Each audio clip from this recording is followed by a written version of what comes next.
porque durante varios meses España vivió aterrorizada por un hombre que dejaba una pista muy particular después de cada crimen. Una carta de la baraja española, una firma macabra, un mensaje silencioso, una especie de juego aterrador que convirtió a un desconocido en uno de los criminales más buscados del país.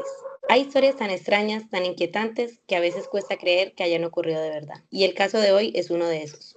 Bienvenidos y bienvenidas a Historias sin filtro. Hoy les contamos el asesino de la baraja, que durante mucho tiempo nadie sabía quién era ni cuándo volvería a atacar. Todo comenzó en Madrid, España, en el año 2003. Las autoridades empezaron a investigar una serie de ataques aparentemente sin conexión. Las víctimas eran personas comunes, trabajadores, ciudadanos normales, personas elegidas al azar. Eso fue precisamente lo que más miedo generó. No parecía existir un patrón claro, no importaba la edad, ni el trabajo, ni el barrio. Cualquiera podía convertirse en víctima. Pero poco después apareció algo extraño en las escenas de los crímenes. Una carta de baraja española. El asesino dejaba cartas específicas cerca de las víctimas, y eso hizo que la prensa comenzara a construir una imagen aterradora alrededor del caso. La ciudad empezó a vivir con miedo, porque ya no se trataba solamente de un criminal, sino de alguien que parecía disfrutar dejando pistas. Con cada nuevo ataque, el miedo aumentaba. Los noticieros hablaban del caso todos los días. La gente evitaba salir sola, muchos comenzaron a desconfiar de desconocidos en la calle, y el hecho de que las víctimas parecieran elegidas al azar hacía todo mucho más aterrador, porque cuando un criminal tiene un objetivo específico, las personas sienten cierta distancia, pero cuando aparece atacar sin lógica, el miedo se vuelve colectivo. La policía española comenzó una enorme investigación, analizando cámaras, testimonios, rutas, perfiles psicológicos, pero durante meses no lograron identificar al responsable. Mientras tanto, el nombre del asesino de la baraja ya aparecía en todos los medios del país, y cada vez que ocurría un nuevo ataque, el terror regresaba. Detrás de todo estaba Alfredo Galán Sotillo, un exmilitar español que había trabajado en Bosnia durante misiones internacionales. Ese detalle fue muy importante para la investigación, porque las autoridades comenzaron a sospechar que el responsable tenía entrenamiento con armas. Muchos ataques eran rápidos, precisos y calculados. Alfredo Galán llevaba aparentemente una vida normal, pero detrás de esa apariencia existía una mente profundamente perturbada. Con el tiempo se supo que tenía problemas emocionales y psicológicos importantes, y aunque intentó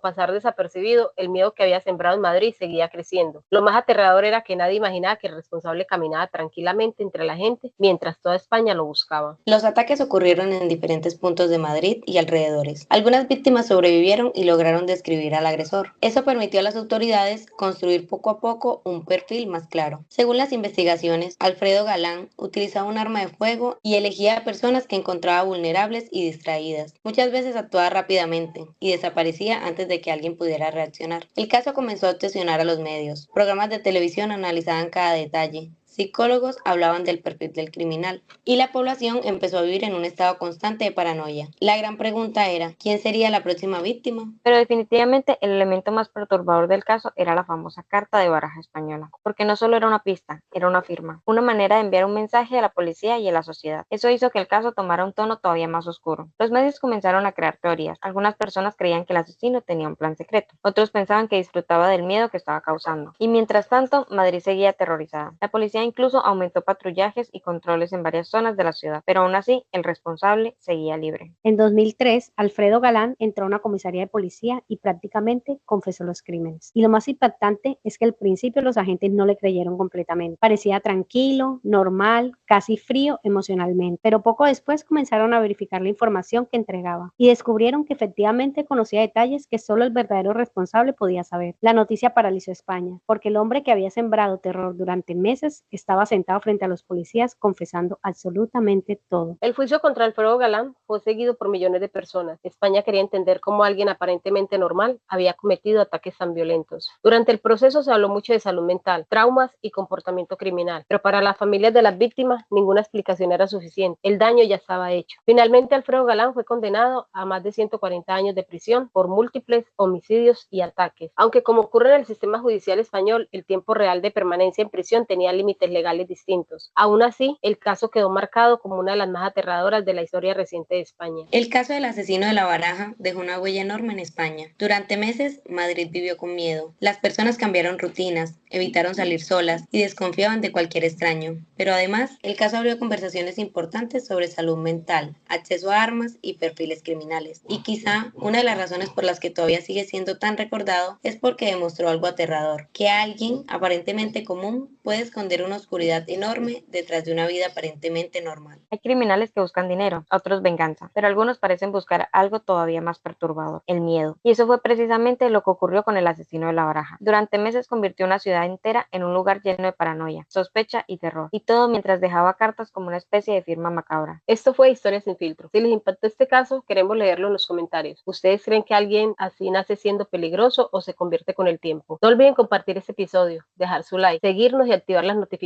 para más historias reales y casos que marcaron al mundo. Y síganos en todas nuestras redes sociales. Aparecemos como Historias sin filtro. Nos vemos en el próximo caso, porque a veces el verdadero terror camina entre la gente sin llamar la atención.